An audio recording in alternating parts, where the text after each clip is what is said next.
Hello there, GB here, and welcome to Fast Forward, where we follow up on episodes of Rewind classic movies.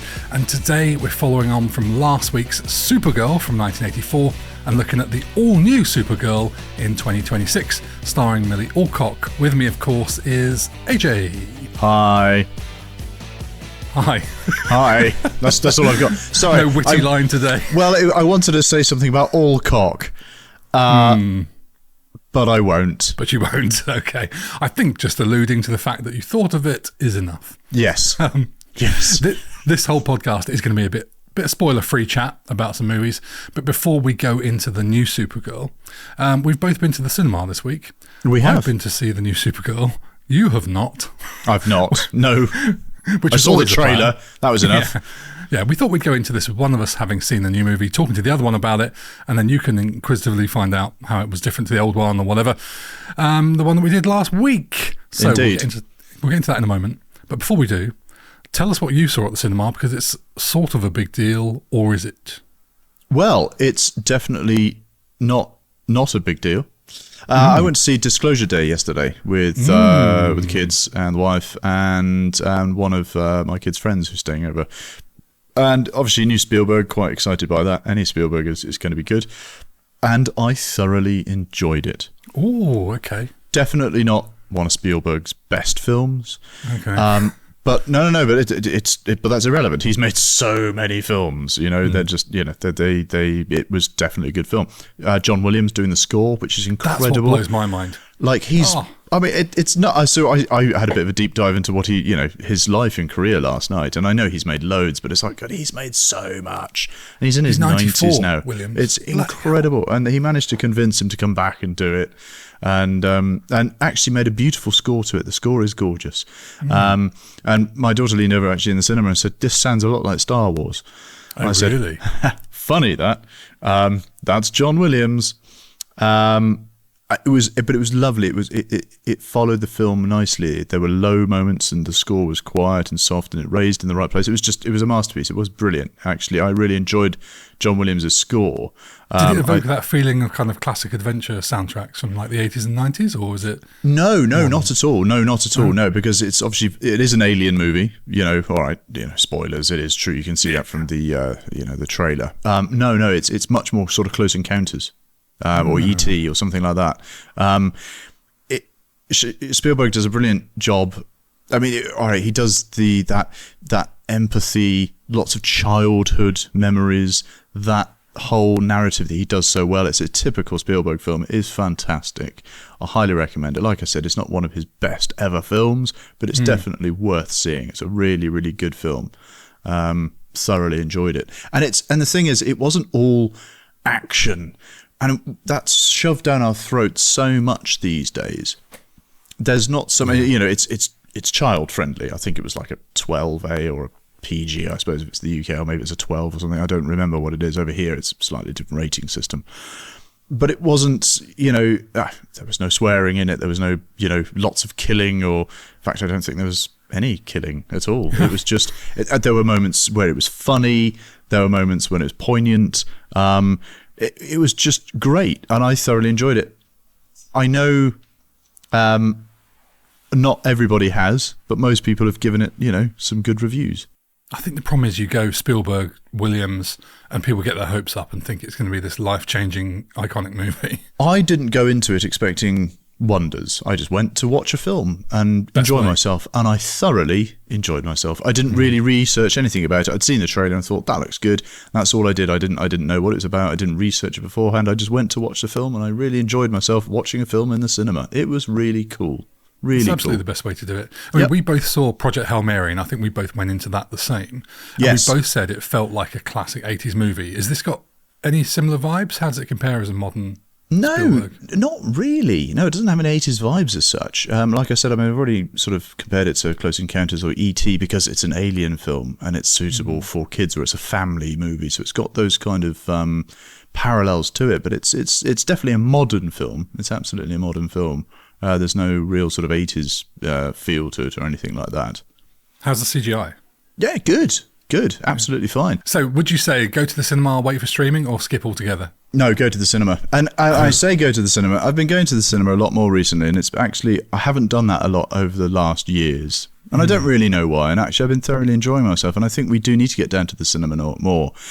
We need to support, the cinema or local cinemas or filmmaking and its craft, because streaming is taking over our lives, and things go straight to streaming, or it's in the cinema and then a week later or 2 weeks later it's on your streaming thing, or it's on Prime, or it's on this demand, or it's on Apple, or whatever it's on. And I think you lose so much, because the cinema, you've got the sound and you've got the screen and you've got the smells of the popcorn and you've got the whole event and you've got the adverts beforehand showing you the films that are coming up. It's just a process that's wonderful. Actually, I think we need to support that more. I really do. The thing I think that's important about cinema is the sense of sort of community and watching it together. The amount of times I've watched films where the laughter is infectious, and you see other people enjoying it, and everyone starts to enjoy it. And that kind of notion that you're all laughing together, or you're all cheering together, or whatever, I think that's so powerful, and it really enhances movies. And it's not quite the same when you're watching it at home on your own, or you've got one other person. The act of going out. You've got to drive there and park and go in and get some popcorn if you wanted, or it's something fucking expensive, like that. actually, now you talk about it. It really is. I mean, don't get me wrong, that was 50-something euros just for the tickets for the five of us, and then, a round of popcorn or whatever, and that's 20 euros. So it's 70 euros. I mean, I'm not going to lie. That's a fucking expensive night out. But it's probably cheaper back here, mate, I'll be honest with you. I think it probably is, yeah. But you know what? It was fun. We had a lovely night, so why not? I when I went to the cinema this time, I brazenly went into the corner shop, like the little Tesco Express or whatever it is, bought a massive bag of popcorn and the drink, and just walked it through. Just didn't even attempt to hide it. I know you don't have to, but it was one of those things that feels so wrong. It does, doesn't it? I know. Yeah. I don't know. Maybe there's a sense that we should support cinemas in the money that they make off of food and drink, but it's too expensive. I'm looking forward to supporting, when I move back to the UK, my local cinema, which is great. It's a local owned, I've talked about this before, I'm all about that sort of independent cinema kind of thing and supporting local. Absolutely. Okay, right, let's now move on to my trip to see Supergirl. I went at 5 p.m. on a weekday, and I was quite surprised how busy it was, to be honest. There was a huge range of ages there as well. But the first thing I want to talk about is not Supergirl.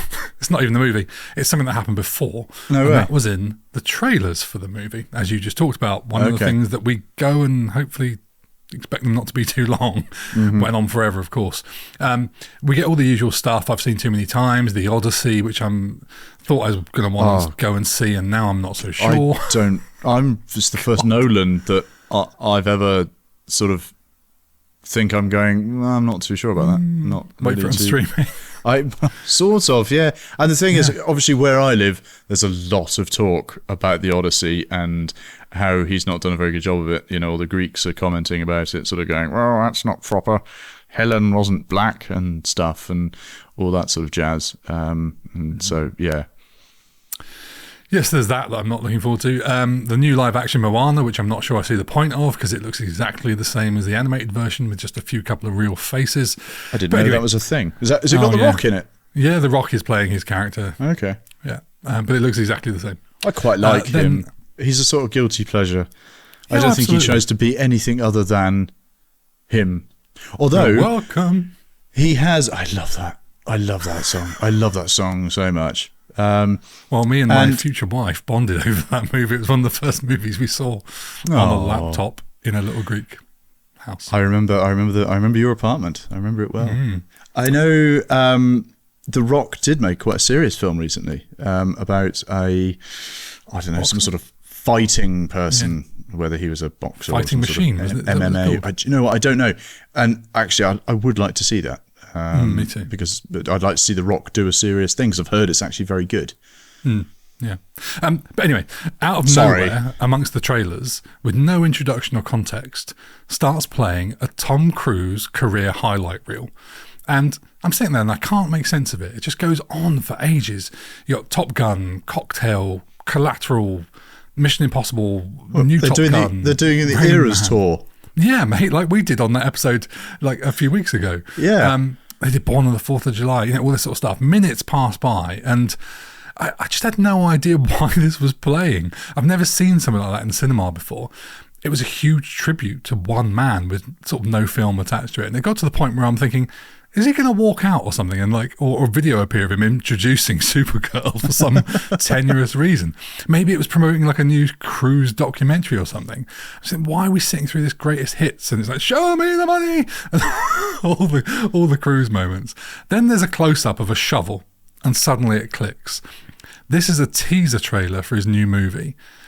Oh, I found the trailer online. It's 2.5 minutes of iconic cruise, right? Then you get the shovel, then a shot from behind of his character walking, and a few other very short clips that don't really tell us anything. And this is a trailer for this satirical black comedy that we've talked about before very quickly, called Digger, directed by Alejandro G. Inarritu. Also starring Riz Ahmed, Jesse Plemons, and John Goodman as the President of the United States. Wow. Which is a role he was born to play. And the tagline so far is this: the most powerful man in the world races to prove he is humanity's saviour before the disaster he unleashed destroys everything. Oh my, I want to see it badly. Absolutely desperately. It sounds great. And I've seen some stills. I'm not sure if they were leaked or not. And these are the images that I sent you earlier without explanation. Remember? Right. What? They are, if you want to get them back up for yourself. Right, I'm going to look at those immediately now. Right, okay, because I didn't dig. I was going to question you, but then I thought, no, all right, I'll leave it. It's the name of the movie, Digger. Right, okay, let's have a look at... Right, yes.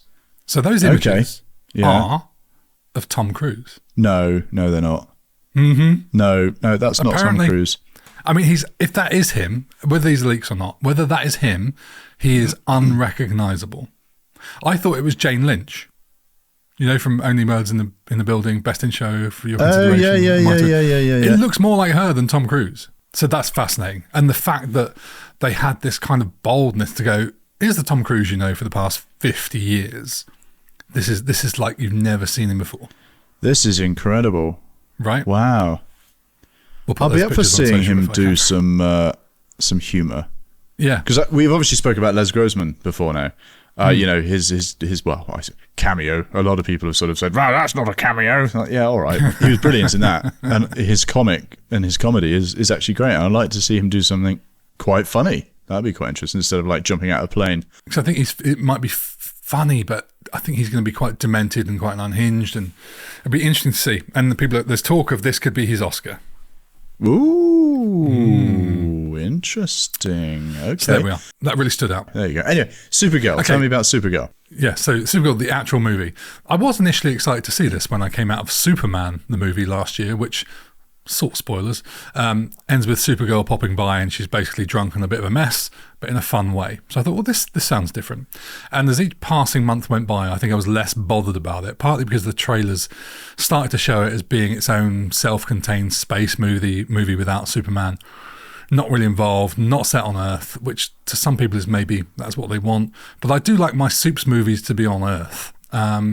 Space stuff is not really my favourite environment, which is ironic for a Star Wars fan, perhaps, but they're very much grounded in reality that we know. Well, anyway, a lot of Star Wars is on planets, isn't it? Yeah, but it's like that's it. But they're grounded in like a reality where they could all just be Earth, and it looks like real places we know. Whereas these kind of things. Anyway, so this is like our first comparison to the 1984 Helen Slater version, which was set almost entirely on Earth. Whereas this is very much not. So 84's was directed by Jeannot Schwartz, as we made clear that we know how to pronounce last week. Yeah. This one was directed by Craig Gillespie, who has directed 8 movies before this. The only one I'd heard of was I, Tonya. And he did the movie with Emma Stone as Cruella de Vil, which was just called Cruella, which made a shit ton of money, I think. Oh, right. The original Supergirl cost $35 million and made less than half of that back. This one cost $180 million. And last reports I read, it was going to do up to about a $40 million opening weekend. Not great. Right. And apparently it's going to need about $400 million to break even with all the marketing costs and stuff. It's funny you talk about cinema earlier and supporting it, because there is a really weird vibe around cinema at the moment, and people are not liking things and hating on it, even when things don't deserve it. And I'm sure some of it is people that haven't even seen it. We both saw and loved Masters of the Universe.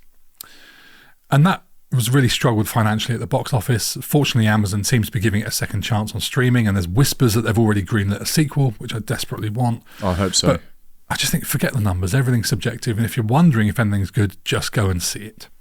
That's it. Ultimately, make it for your own mind. Because the amount of times Exactly. I've read something the critics have said is awful, and it's like, but I really enjoyed it. For whatever reasons. Masters of the Universe. Yeah, I guess I definitely grew up with that, and it was a very true to form part of my childhood that the movie re-invoked for me. It was wonderful. But having said that, I definitely saw the trailer for Supergirl and instantly didn't want to see it. I'm not going to lie, No. the trailer put me off straight But off. that's the thing. I think if that's how you feel about it and you're that firm about it, don't go and see it. But if you're like, I wonder if this is any good, and if you start looking at reviews to base your decision on whether you go or not, don't bother. If you're intrigued, just go. Yeah. But Milly Alcock, she is a brilliant Supergirl. She's written here very differently from the Helen Slater version.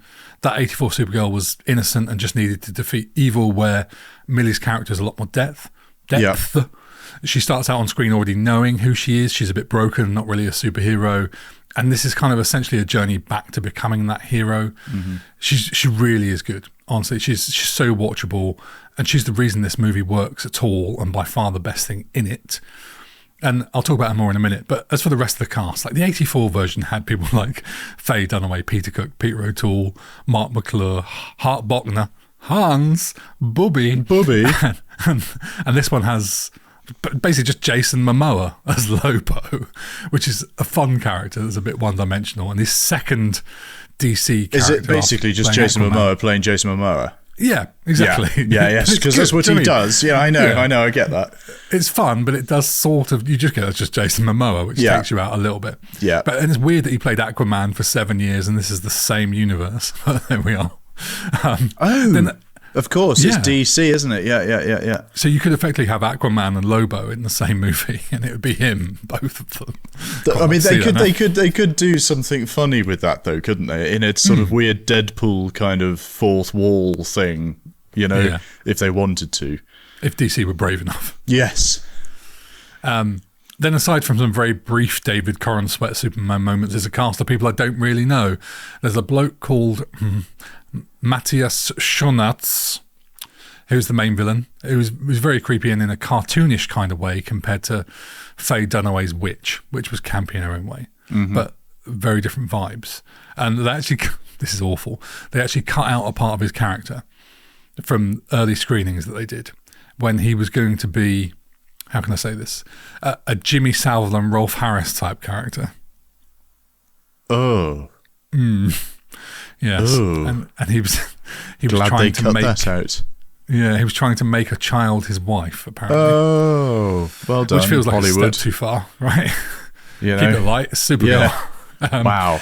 There are elements of that remain, and the child that is referenced is played by Eve Ridley, who's very good as Supergirl's kind of unwanted tag-along buddy on her own mission type thing. Sure, So, I picked up on that in the trailer quite a bit, that there was that sort of friendship that existed, and I got again that kind of Spider-Man kind of vibes from it, where you've got that person and then the sort of sidekick, which I thought was going to be played out more. So tell me more about that.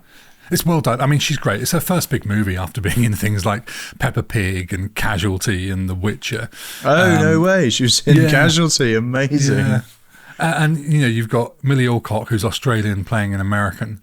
And then you've got Eve Ridley, who does a good job of everything. But every now and again, I think she's from Sunderland. And you just hear little bits of her accent, which is really amusing. Does she put on an American accent then, presumably? I don't think she does. I'm trying to remember off the top of my head. I think she's largely English. Right. I think it wavers. It goes around the houses a few times. But she's excellent. I don't know how old she is. But, she's young and she's just pretty flawless, the whole thing, and especially some of the things her character goes through. She could be a big star.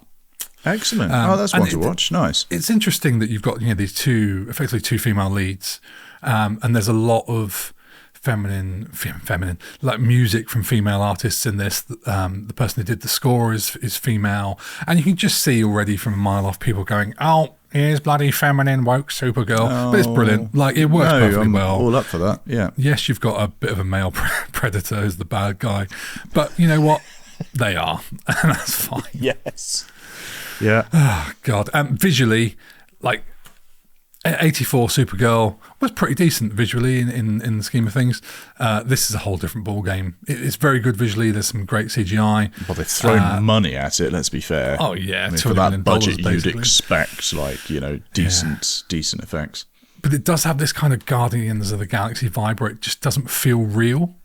Right, yeah. When we saw Project Hail Mary, obviously very much set in space, but it felt very real. It felt very practical and immersive. And we both saw Master of the Universe, which was very fantasy location heavy, but it still felt real and immersive. Do you know what I mean? In a way that this just didn't. And it's the same with the sort of any Avengers, whatever movie set in space, I get the same vibe. There's so much green and or blue screen that is just there. You're barely on set anymore. Yeah. Some of the designs of the ships and locations felt quite Star Wars at times, but never as convincing. So it looked great, but very stylized. Okay. And the weakest moments of the visuals for me were some of the action scenes where, you know what, you get characters just throwing each other around. It's just a blur of stuff. I hate all that. Well, you got two superheroes competing against each other and neither one can beat each other. It's like, well, this is getting old now. And they're all flying very fast and moving very fast. And it's just like, how much motion blur can we put on things? And sure, yeah. Too much. Musically, it's quite interesting. Ramin Djawadi was originally going to be composing the score. Then he was replaced by Tom Holkenborg in February 2026 before Claudia Sarne, probably got her name wrong, took over in March. That's March of this year. Wow. For a movie that's out in June. Okay. She's a curious choice because you don't know of her, do you? No, I don't think you'll be alone because her CV doesn't really have any standout films on it. I recognise The Book of Eli from 2010, an episode of Black Mirror in 2017, and plenty of other things, but nothing blockbuster. But the score's really good. It's a mix of styles and songs. It's probably one of the most unusual superhero scores. There's some sweeping, almost Bond-like beautiful moments in the score. Not quite like that, but that sort of vein. There's some cliched big movie orchestral bits, but also some electronic bits, some detuned, distorted guitar accents. Yeah, it's a real interesting mix. It's enjoyable listen on its own, which I did today. Not as good as Daniel Pemberton's Master of the Universe, but it's great to see a different name being given a bit of a big shot, and it works out. Excellent. Talking of that soundtrack, I have listened to that soundtrack extensively. Oh, mate. Daniel Pemberton's Masters of the Universe, it's so good. It's on loop. Absolutely on loop. I've listened to it so much. I enjoy it more every time I hear it. Yeah, it's great. It's just great. Oh, I love all of it. There's so many good tracks on that. Yeah. But oh God, we could do a whole bloody podcast about that soundtrack. I know. The Supergirl soundtrack here, it's not as hummable as John Williams' Superman or even Jerry Goldsmith's 84 themes, but not much is. Did they borrow elements or not at all? Was it just completely, was there a little bit of the Superman I think theme? The main Superman theme loosely pops in once, maybe. I can't remember. It's subtle. I can't even remember if it is there, but I think it is. Yeah, right.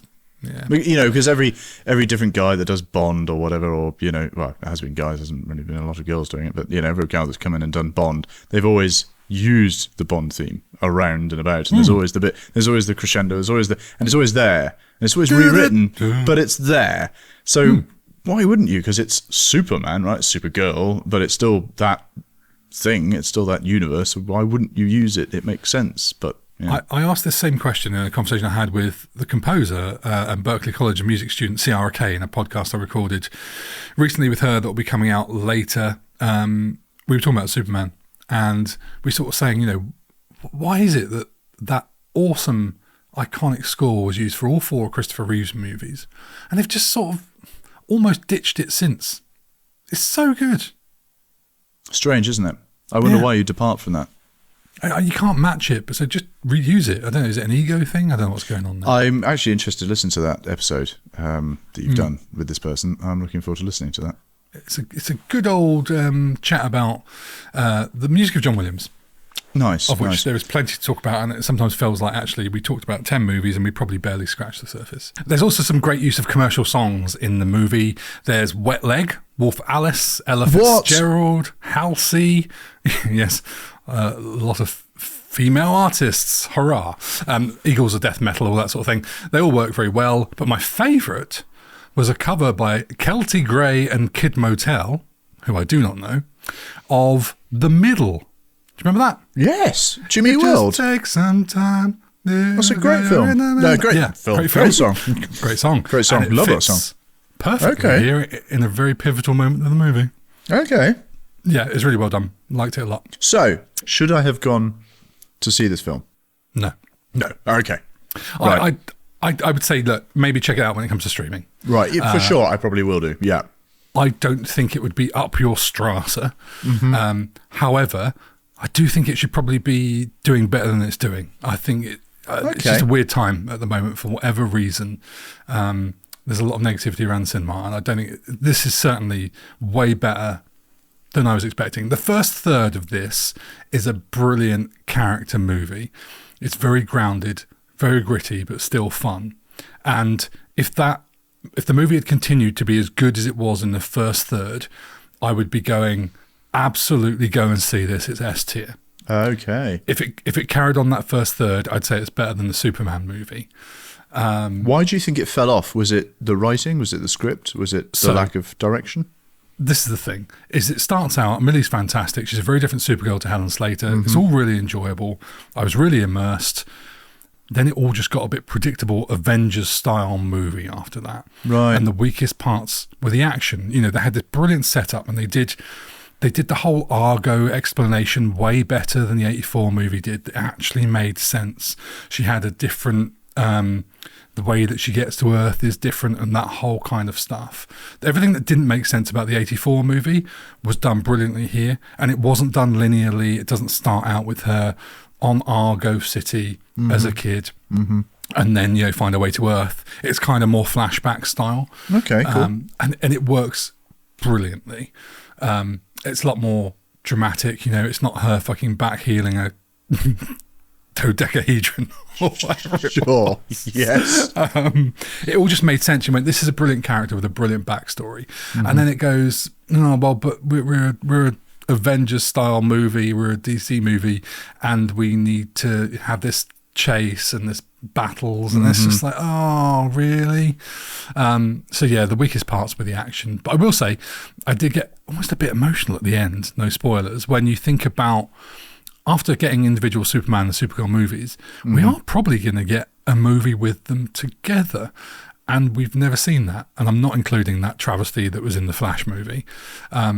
We almost had it in Supergirl 84, but Christopher Reeve wisely pulled out and they went in a different direction. But Superman and Supergirl together, that sounds great. And it's fairly certain that's going to be Superman Man of Tomorrow in 2027. Okay, interesting. All right. And that's not Henry Cavill anymore, is it? That's a different person. He's out, and David Corn Sweat is in. And I will say, I think David Corn Sweat is as good as we're ever going to get in terms of being close to Christopher Reeve. Is he an English actor or an American actor? Do you know what? I don't know.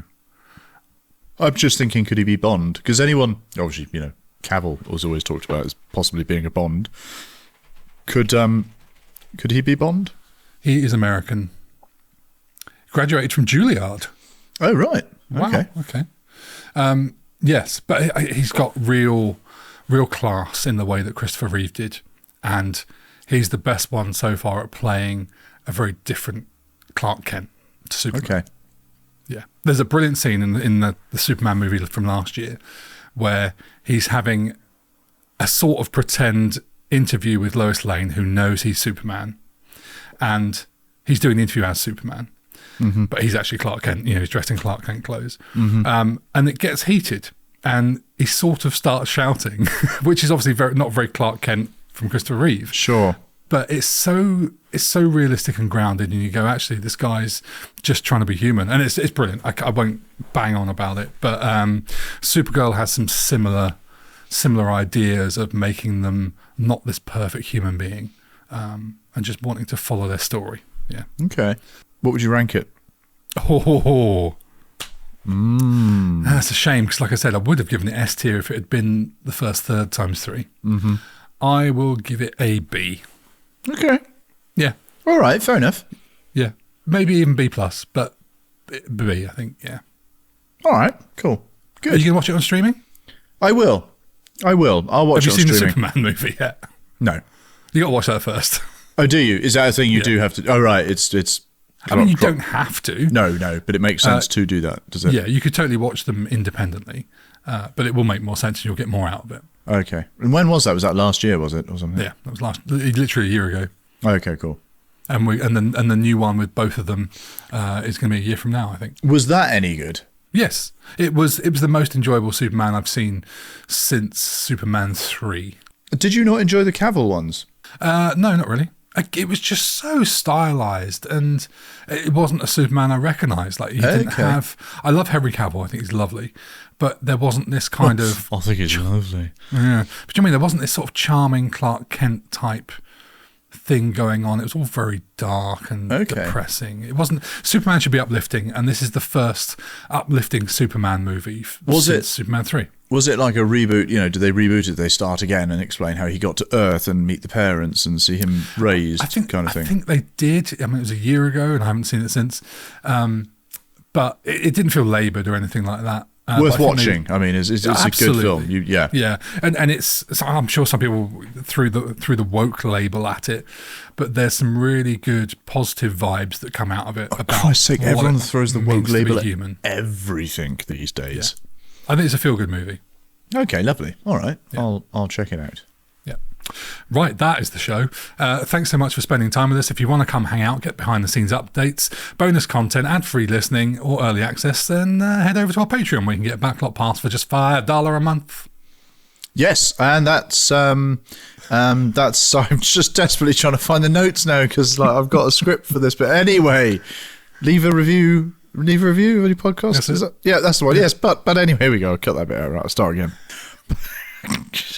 Sorry, it's always right. But anyway, please leave us a review on your podcast platform of choice, whether that's Apple Podcasts, Spotify, or whatever. It all really helps. You can find us on YouTube, Instagram, Facebook, and TikTok at Rewind Classic Movies. And if you wanted to drop us an email, it's rewindclassicmovies@gmail.com. Join me and AJ next week for the main Rewind show, as we'll be going to 1985 and a movie picked by our Patreons. It's got a young Tom Cruise and a devilishly handsome Tim Curry. It is Legend. I can't wait. Sorry about the mess. Say goodbye, AJ. Bye-bye. Bye-bye.